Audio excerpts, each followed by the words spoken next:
একবার রাসূলুল্লাহ সাল্লাল্লাহু আলাইহি সাল্লামকে এক সাহাবী প্রশ্ন করলেন, ইয়া রাসূলুল্লাহ, জান্নাত কিসের মধ্যে পাওয়া যায়? রাসূলুল্লাহ সাল্লাল্লাহু আলাইহি ওয়াসাল্লাম মুস্কি হাসি দিয়ে বললেন, জান্নাত পাওয়া যায় দারিদ্রতার মধ্যে, ক্ষুধার্ততার মধ্যে। এখন এই ঘটনায় বোঝা যায় যে আল্লাহর রাসূল সাল্লাল্লাহু আলাইহি ওয়াসাল্লাম দারিদ্রতাকেই পছন্দ করতেন। কারণ মানুষ যখন কষ্টে থাকে তখন আল্লাহর কথা বেশি বেশি স্মরণ করে মানুষ। রাসূলুল্লাহ সাল্লাল্লাহু আলাইহি ওয়াসাল্লাম এইভাবেই সাহাবাদেরকে বুঝাইতেন। রাসূলুল্লাহ সাল্লাল্লাহু আলাইহি ওয়াসাল্লাম এত কষ্টের পর যখন মক্কার মধ্যে দাওয়াতের কাজ শুরু করলেন, তখন রাসূলের উপর যেইভাবে আক্রমণ আর অ্যাটাক শুরু হলো, ও মুসলমান আল্লাহর গোলাম, এখন যত বড় মাপের আলেমটাই থাকুক, যত বড় পিশাব থাকুক, যত বড় বুজুর্গ থাকুক, ওই সময়ের কিঞ্চিত মাত্র জুলুম নির্যাতন যদি এই সমস্ত আমাদের মতো আলেমদের উপর করা হইতো, আমি যদি কসম খায়া বলি, মনে হয় আমার ভুল হবে না, আমরা বহুত আগে ইসলাম ছেড়ে দিতাম। নবীজি সাল্লাল্লাহু আলাইহি ওয়াসাল্লামের হাতে যেই সমস্ত সাহাবারা ঈমান আনয়ন করলো, ওই সাহাবাদের উপর কেমনভাবে নির্যাতন হলো, আমি যদি আপনাদেরকে ছোট্ট একটা ঘটনা শোনাই, আপনারা বুঝতে পারবেন। ইসলামের প্রথম যুগে যে কয়েকজন লোক ইসলাম ধর্ম গ্রহণ করলো, তার ভিতরে একজন নওজোয়ান ইসলাম ধর্ম গ্রহণ করলো। এই নওজোয়ানের ঘটনা হয়তো বা অনেকেই জানেন, অনেকেই জানেন না। ইসলামের প্রথম যুগে পুরা একটা ফ্যামিলি ইসলামের জন্য শাহাদাত বরণ করলো। তারপরেও ওই যুবক চুল পরিমাণ ঈমান ছাড়ে নাই, ইসলাম ছাড়ে নাই, নবীজির খানকা মুবারক ছাড়ে নাই। ইসলামের প্রথম যুগে যখন মানুষ খুব ভেবে চিন্তে ইসলাম ধর্ম গ্রহণ করে, ঠিক ওই সময় নবীজির একজন সাহাবী, একজন যুবক সাহাবী, নওজোয়ান সাহাবী হযরত আম্মার রাদিয়াল্লাহু তাআলা আনহু আল্লাহর নবীর দরবারে আসলেন। আয়েশা আল্লাহর নবীরে বলতেছেন, ইয়া রাসূলুল্লাহ, ইয়া হাবিবাল্লাহ, আপনার কথা বহুত শুনলাম, আপনাকে ছোট থেকে শুনলাম, ছোট থেকে দেখলাম, চিনলাম, বুঝলাম। ওগো নবী, আপনি কোনোদিন মিথ্যা কথা বলেন নাই, আপনি আমাদের মক্কার মধ্যে আল আমিন নামে পরিচিত, আপনি সত্যবাদী হিসাবে পরিচিত। সুতরাং আপনি যেই কথাটা বলবেন সেই কথাটা কখনো ভুল হতে পারে না, কখনো মিথ্যা হতে পারে না। ওগো নবীজি, আপনি যেই একত্ববাদী খোদার কথা বলতেছেন,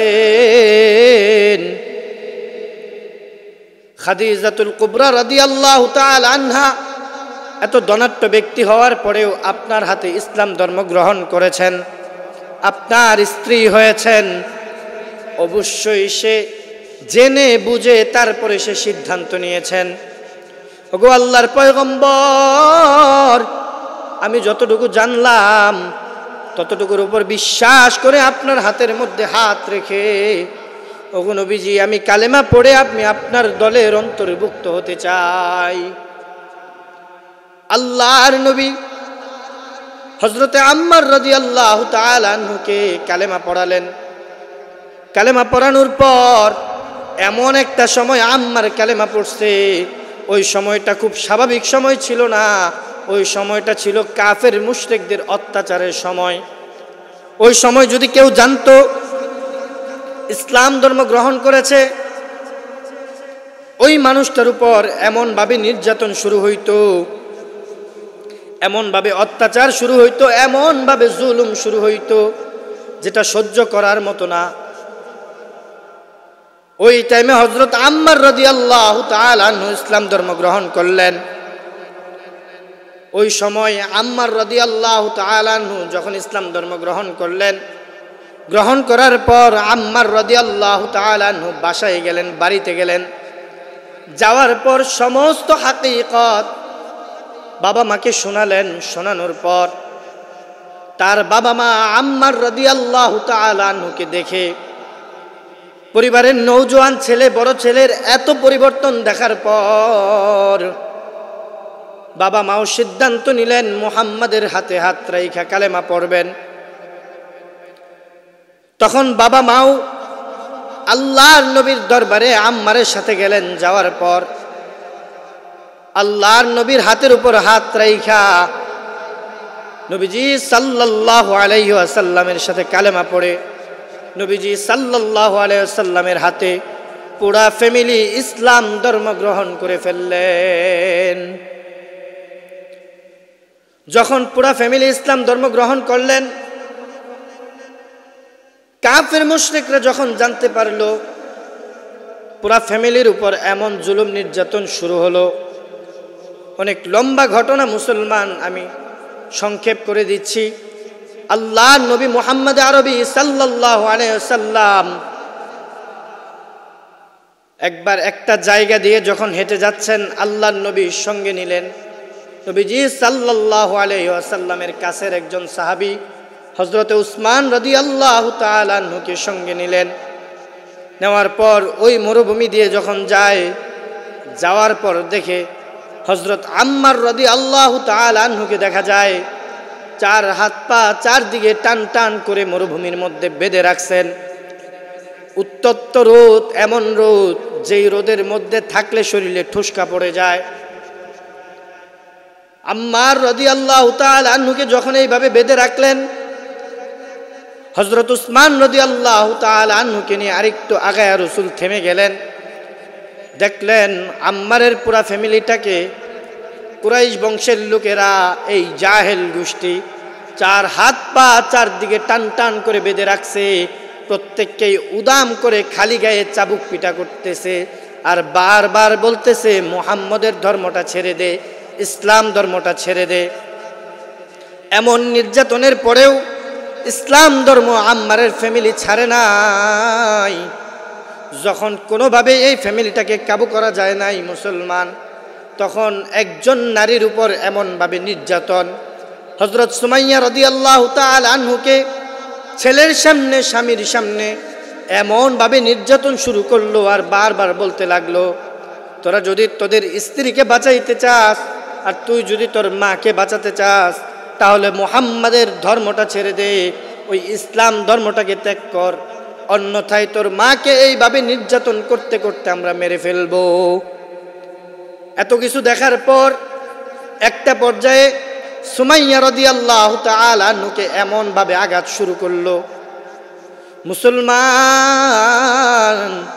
আঘাত করতে করতে একটা পর্যায়ে এই জাহেল গোষ্ঠী সুমাইয়া রাদিয়াল্লাহু তাআলা আনহুর তলপেটের মধ্যে বল্লম দ্বারা, ধারালো বল্লম দ্বারা এমনভাবে আঘাত করলো, আঘাতটা করার সাথে সাথে সুমাইয়া আল্লাহর জমিনের মধ্যে লুটাইয়া পড়লো।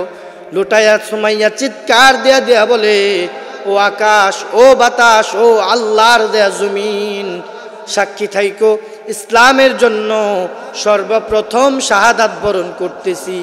কিয়ামতের ময়দানে তোমরা সাক্ষী দিও, মুহাম্মাদের কানে এই আওয়াজ পৌঁছায়া দিও, তার ধর্ম গ্রহণ করার কারণে আল্লাহর জমিনে আল্লাহর দ্বীন প্রতিষ্ঠার জন্য আমি সুমাইয়া নারী হইয়া সবার প্রথম রক্ত দিয়া গেলাম।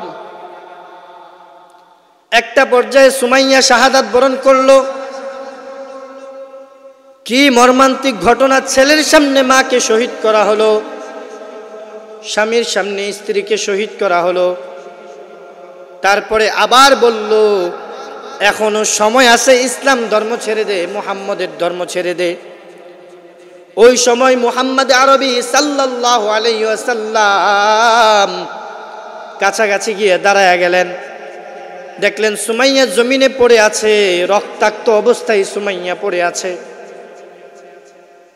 হযরত আম্মার রাদিয়াল্লাহু তাআলা আনহুর পিতা হযরত ইয়াসির রাদিয়াল্লাহু তাআলা আনহু যখন দেখলেন রাসূলুল্লাহ সাল্লাল্লাহু আলাইহি ওয়াসাল্লামকে, দেখার পর চিৎকার শুরু করলেন আর বলতে লাগলেন, ইয়া রাসূলুল্লাহ, ইয়া হাবিবাল্লাহ, জিন্দেগি কি এভাবেই কাটতে থাকবে? জুলুম নির্যাতন কি এভাবেই সহ্য করতে থাকবো? ওগো নবীজি, আমার পুরা পরিবার হয়তো বা শাহাদাত বরণ করবে। ওগো নবীজি, আপনাকে দেখে একটু কলিজাটা ঠান্ডা করলাম, আপনি একটু আল্লাহর কাছে বইলেন। এমন একটা যুগে আমরা ইসলাম ধর্ম গ্রহণ করলাম যখন ইসলামের এত আলোড়ন নাই, জুলুম নির্যাতনের সময় ইসলাম ধর্ম গ্রহণ করলাম। আমার স্ত্রী সুমাইয়া শাহাদাত বরণ করে ফেলছে, হয়তোবা নবীজি আমিও শাহাদাত বরণ করব। ওগো নবীজি, এত জুলুম নির্যাতন আর সহ্য হইতেছে না। নবীজি ইয়াসির রাদিয়াল্লাহু তাআলা আনহুকে ডাক দিয়ে বলেন, ও ইয়াসিরের পরিবার, আম্মারের পরিবার, একটু ধৈর্য ধারণ করো, একটু ধৈর্য ধারণ করো। কোনোভাবেই যখন সম্ভব হয় না তখন বললেন, ও আম্মার, ও ইয়াসিরের পরিবার, তোমাদের জন্য সুসংবাদ, তোমাদের জন্যই তো জান্নাত আল্লাহ তাআলা বানাইছেন। ও ইয়াসিরের পরিবার, তোমরা মনে রাখো, আল্লাহ তাআলা তোমাদেরকে অবশ্যই জান্নাত দান করবেন। হয়তোবা তোমাদের সাথে আমার জান্নাতের পথে দেখা হবে, জান্নাতে দেখা হবে। এই বলে রসুল কাঁদতে কাঁদতে উসমান রাদিয়াল্লাহু তাআলা আনহুকে নিয়ে আবার উল্টো পিঠে যেই পথে আসলেন ওই পথেই রসুল হাঁটতে শুরু করলেন।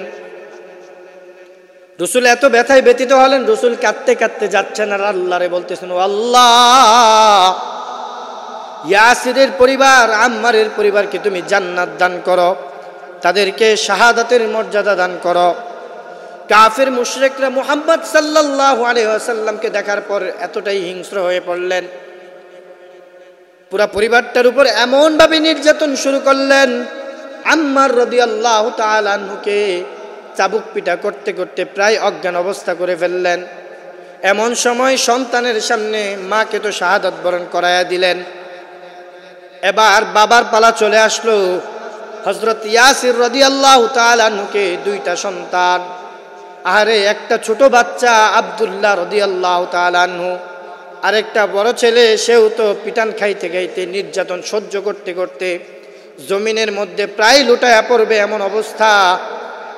ওই সময় সন্তানের সামনে পিতাকে দুইটা পা টান টান কইরা দুইটা পাগলা ঘোড়ার পায়ের মধ্যে রশি দিয়া বাইদা দিছে, বাইদা দিয়া দুইটা ঘোড়াকে চাবুক পিটা কইরা দিল ছাইরা। ছাড়ার পর দুইটা ঘোড়া দুই দিকে ছুটলো।